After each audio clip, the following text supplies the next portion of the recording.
دنبالشن همه مثل ویدو دورمونم بار میپره برنامه داره پارتی کنه با وایدی دو پای بیبوک سونای علف چندگی جلش با چند تا داف قماره اول هنسی و کش دخترامو تکا میزنن و پخش میشه گیری میکنی مرکی چیلی کره گیری توی تله میری همه در بیتی همه خاصو بیلی همه مسخ دیدید خیلیگو میگن تو باسیگو میدن یه سریگم تو باشیگو میدن اینو نیستن تو کتابی که دیدم هر چرتی و قافیگو میدن پلنگ کو حقیقت کو دوست داری عقب الکی بمونم دوست داری رفم عربی بخونم بمونه حرف تو دل بمونم عین خر تو دل یاد دادی بهم عقب گرد یاد گرفتم نشم سرد رفیقو زدن خنجر پشت لحظه هامو عقرب قدیما رو دشمن کرده کمی دل کوچیکمو نبین تو هم سری عجب بودو ببینم که نبینمش کفم میبندم دور بدن تو کسی تر لجن بعضیاشون دشمنم بعضیاشونم که فنم جنسو بودو برو جلو برو درو کنو به سرعت تو پولو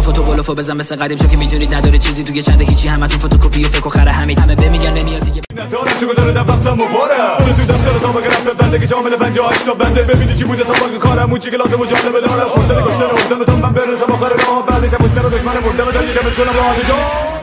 اگر من تو جا بیفتم باز واسم یه راه هست چون کلماتم داره بالا سرشون میچرخه عین یه بالگرد داره میره بالاتر زدبانی کلماتم پر کنه همه رو فکر میکنم با حالم ولی ما سر نمیکنیم بهشون توجه حتی تا سال بعدم نمیتونم بده کار بسه ما ایران آمریکا باز اتحاد داده پیش میری با دل صاف نشونه یه دعا نیست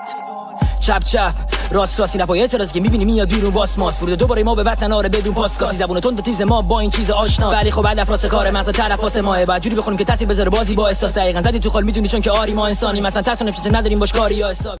شکار گرگ بیابونی نه نمیدونی کجا بودیم طرفی نداره بیا کونی ببینی وسط خیابونیم میدونی میکنم حالت قلمو توی فرج ورقه اجاق کور قلم نداره طلب الکی تو رفی غلطی اومدی نداری هدفی خرابی الانی کلا نم قبیل رفیق تو رگی نداری اولی جلبی فرجی نمیشه دیگه رپ برات چیزا این فستیوال رپ کلمات تو مسکر با یک کیلو من بر رپ اون برام داره واسه تو چرچ کلی صبح چری سفاره داره میکنه پاره بزنم به چوب میدم به فوک خور زمین عافیه میگی تو تو افکار میخواد شون واسه شب اون میشه خاص میگیره فکر میکنه من گیره که خودش رو تو میکنم من دیگه کار عجیب داری زمین رو بمبونه رمی شده باشه تو قبل سون فضایی رو ابرو سری تره یه جت تو موتور فکمون قرار قوی ترم بشه پس میبندیم ردی فصل و جنگی وقتی تحریکم میکرد دوباره منو مقلم دام لیکوزو که بزنم فشار بام پدال گاز تو با عین پانامورا تو هم کلمه خیابونو ترک نکن نبودی چون دیگه نمونده اعصاب برام نمیکنه فرم بزا